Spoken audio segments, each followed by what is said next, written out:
What's up guys? Kumusta kayo? It's me again, Joseph Kate. So for today's video guys, let's talk about how to sign in at BDO Pay.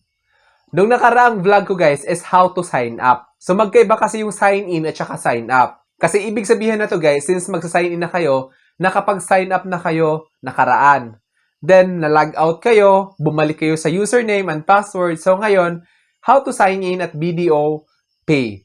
Para at least maging aware kayo, magpapanik naman kayo kasi hindi na yung dati, di ba? Kasi nagbabago siya kasi dati 6-digit PIN lang. So ngayon, kailangan na yung username at saka password. So ngayon, don't worry guys kasi i-share ko sa inyo kung paano mag-sign in sa BDO Pay. Pero bago yun, nais mo na kitang imbitahan na mag-subscribe sa YouTube channel ko kung bago ka pa lang kasi marami pa po akong i-share ng mga tutorials, knowledge, and experience of mine in the future. Kaya naman huwag niyong kalimutan mag-subscribe para updated kayo lagi sa mga vlogs na i-upload ko. Yun lang po at sobrang maraming salamat po.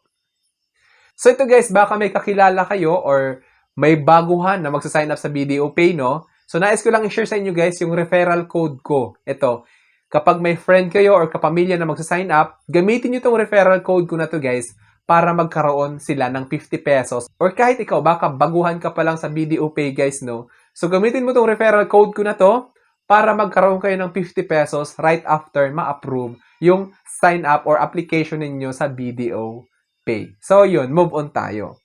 So ngayon, how to sign in at BDO Pay. So as you can see kasi guys, kapag naka-sign out kayo or na-log out, ganito ulit yung lalabas. Makikita nyo naman to. Ayan, nandito yung ambassador nila, si Bel Mariano.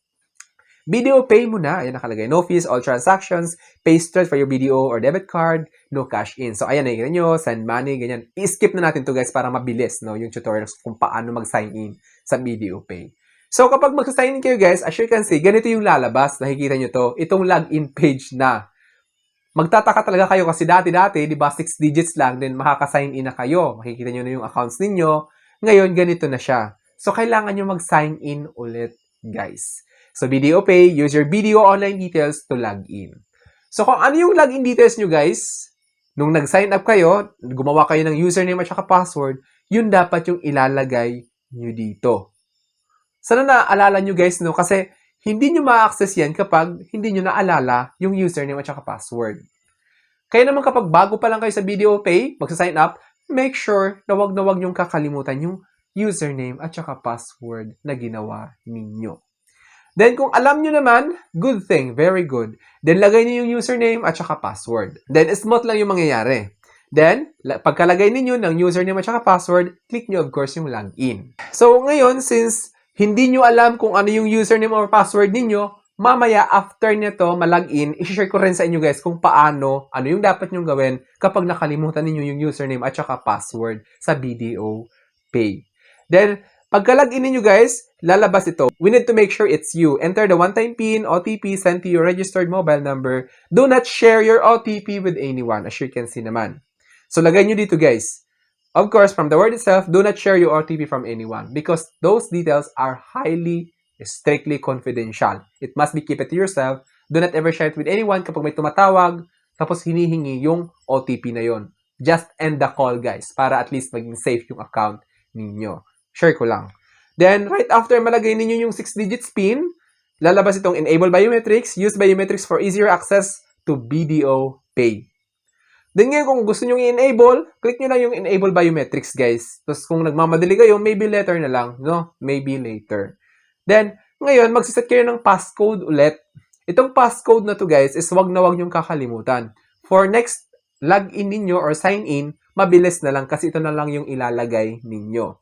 Enter code, as you can see, passcode should not be sequential. Example, 1, 2, 3, 4, 5, 6, 7, ganyan, 9, 8, 7, 6, 4, bawal yan. So, dapat rumble siya, guys, no? Kasi hindi siya tatanggapin ni BDO Pay. I-decline yung ilalagay ninyo kapag magkasunod-sunod, like 2, 3, 4, 5, 6, 7, ganyan, bawal yan. Passcode should not be repeating. So, hindi dapat, like, for example, 1, 1, 1, 1, 2, 2, 2, 2, 3, 3, bawal yan. Dapat talaga rumble yon. Then, nakalagay, re-enter passcode. So, kailangan nyo i-re-enter kung ano yung nilagay nyo sa taas. Dapat same lang yan for confirmation purposes kasi hindi kayo makakapag-proceed kapag magkaiba yan. Then, after that, nakalagay na you're all set. Your device is registered. Then, makikita nyo na yung accounts ninyo agad, default payment account. Kung may credit card kayo, nakalagay Gold Mastercard, ganyan. Default receiving account, yung savings account nyo yan. Then kung may BDO Rewards card, kung may virtual card, makikita nyo yan. Then ngayon, click nyo yung Start using BDO Pay. Right after clicking, so nakalagay you're all set, then ito na guys, makikita nyo na yung account ninyo, yung ano yung nasa loob ng BDO Pay, andyan na yung rewards card, andyan na yung credit card, yung debit card, lahat-lahat. Then makikita nyo na yung mga deals nila. Then ngayon guys, kapag nakalimutan nyo yung username or password, click Need Help Logging In. Nakikita nyo naman, Need Help Logging In. So kapag nag-need help logging in kayo guys, sana naman naalala nyo yung kahit username lang, no? Or password, kahit isa sa kanila. Kasi kung parehas na ninyo maalala yan guys, kailangan nyo tumawag sa BDO Customer Service para magpatulong. Kasi sila yung mga access ng lahat ng records ninyo. Well, hindi sino man kung kani-kanino man. Tumawag kayo guys sa official hotline number ni BDO. Ayan yung official hotline ni BDO guys. Ayan, nakikita nyo. Legit yan guys. Galing mismo yan sa official BDO hotline page, no? Or di kaya, pwede nyo i-google guys para at least maging confident kayo. Check nyo sa Google, type ninyo guys, official BDO hotline or customer service hotline number. Then magpatulong kayo guys since nakalimutan ninyo yung username at saka password ninyo.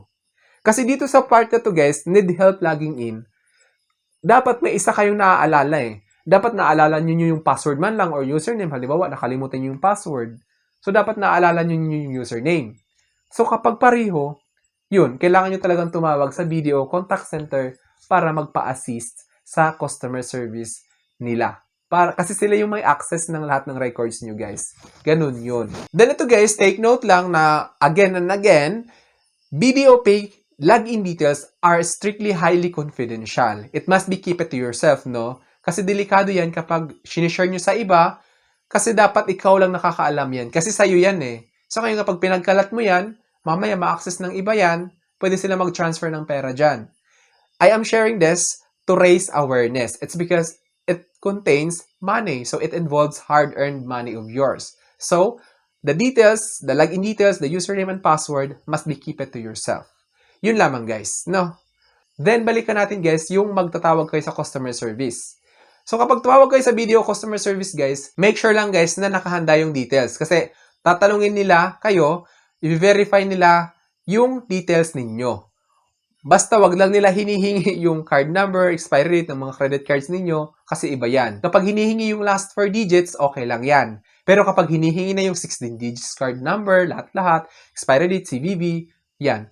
Red flag yan. Wag na wag nyo ibibigay. Kasi baka iba yung hotline na natawagan ninyo. Pero kung tama naman yung hotline na natawagan ninyo, yung official BDO Contact Center, never naman nila hihingin yung full details ng card number ninyo. Then make sure lang guys na alam ninyo yung details ng account ninyo, of course. Kasi magtatanong sila like birth date, yung registered mobile number doon, yun, para at least ma-verify yung account ninyo. Tapos, yun, kapag na-verify nila, pwede na kayo mag-share ng nangyayari. Nakalimutan ninyo yung username at password, so pwede na kayo magpa-assist para mabigyan kayo ng tulong kung paano yung gagawin or next step para ma-retrieve yung username at password ninyo. So I think that's all for now. Sana may na-share ko. Don't forget to subscribe for more videos. It's me again, Joseph Gate, that says, we don't have cash because we go for cashless transactions. Bye-bye!